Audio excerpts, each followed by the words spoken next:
Hi, good morning, good afternoon, good evening. I hope that you are having a lovely day. Welcome in to another episode, another presentation of the 12 Universal Laws of Success, where we work on transforming ourselves so that we can be our best versions. Because if we are better, then our neighbors are better and our community is better. Today, we are going to be talking about the law of change. Last week, we discussed the law of thoughts. This week, we're going to be going over the law of change. You can be transformed, and your life can change from the events and the experiences that we have. The first law says that your experiences of life depends on your thinking. The second law provides that the life you are experiencing right now can be changed by changing your thinking. And that is what we are going to go over today. There are three primary areas of change, and they are faith, choice, and desire. Why is this important? We cannot experience change when we do not have faith in the outcome. Fear and faith are one of the same, because they both are belief of what has not been proven yet. The 12 Universal Laws of Success has a great example of faith. And it says, faith is defined as a firm belief or trust in something or someone, generally for which there is no objective proof. And fear has the same exact definition, because it is the belief that something or someone is not going to work out in a positive way. Um, so it's faith. You have to have faith in what it is that you want to change in your life. The next one is choice. What are your daily choices? Our daily choices can result in our habits, our associations, who we associate ourselves with, what we choose to consume in our bodies and in our minds. Lastly is desire. We must have deep desire for what it is that we want in our life. There is a story, and you probably have heard the story, some of you, but I'm going to read it again. And it goes, once upon a time, in a place not far away, a diligent student questioned his master teacher on the meaning of deep desire. The teacher took the eager student down to the ocean and walked out into the water until it was nearly chest high. He then took the student and held his head underwater for almost 1 minute. As the student began to struggle, craving for air, the teacher continued to hold him firmly under the water until the young student's body became limp. Then, within seconds of drowning the student, the teacher pulled his head out of the water as he gasped for a life saving breath of air.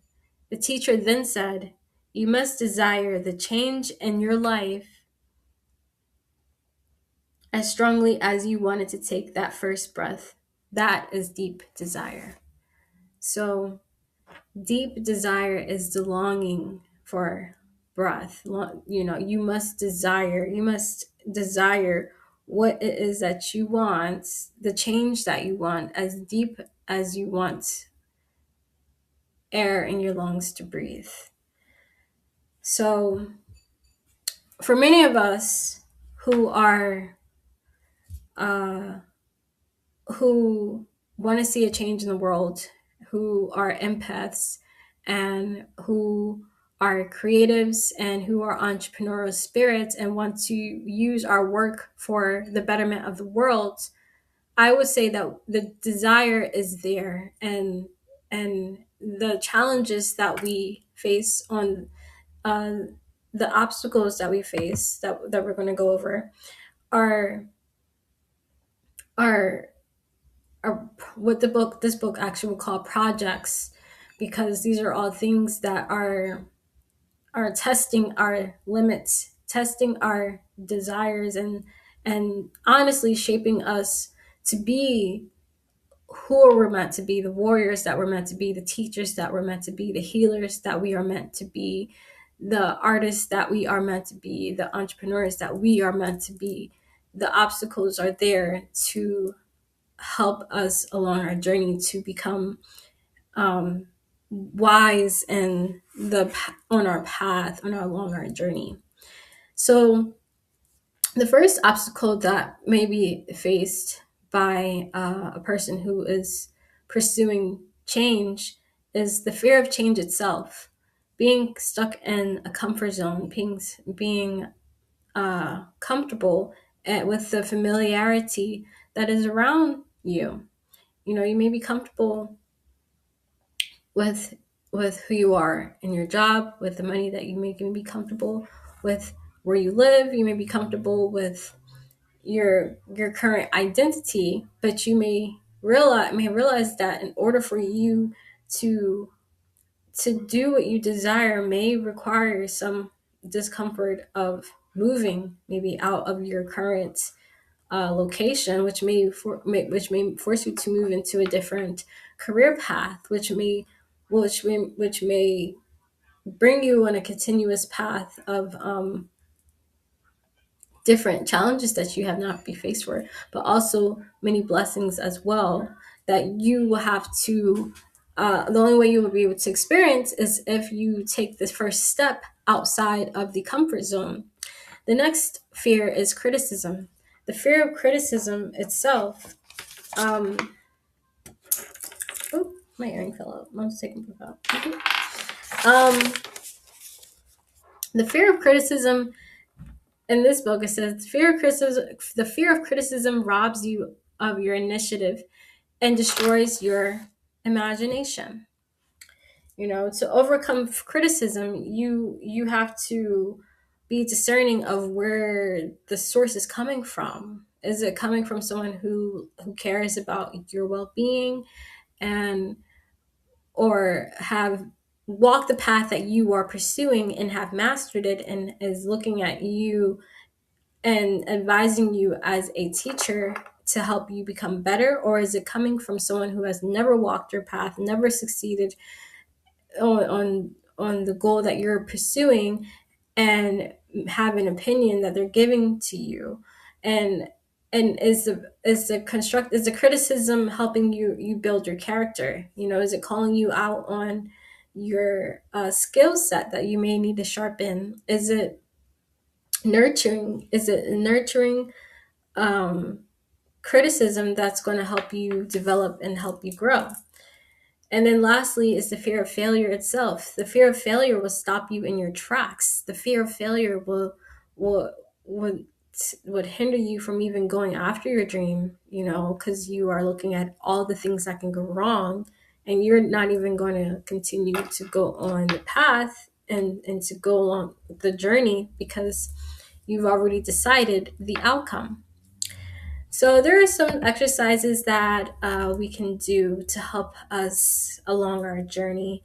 And this is a journaling and a reflective exercise. And the writing prompt is, how can you become the person you want to be? Really sit down and write down and think about and reflect on the person you are and all the great character and the great person that you are today, and think about where is it that you want to be. Some of you may know exactly who that is and some of you may not, but I like to start with answering this question. I like to start with, how do I want to influence the world? How can my work be of value for those around me? How can I be of service to others? And and with that, everything else will flow and pour out. Secondly is, what is the main obstacle keeping you from becoming that person? What obstacles are you facing now? What can you begin, what can you start today? And how will you overcome that obstacle? How will you overcome what is stopping you from beginning today? Okay, so that is all that I have for you today. Thank you so much for joining us. This is the law of change. Next week, we are going to go over the law of vision. And I am so honored to be a host for the 12 Universal Laws of Success and to go over this book with you all, because I really believe that once we build up our mindsets, we are be able to have more control over the direction that we are moving towards in life. And with positivity, peace, and love, thank you so much for joining me. And until next time, bye bye.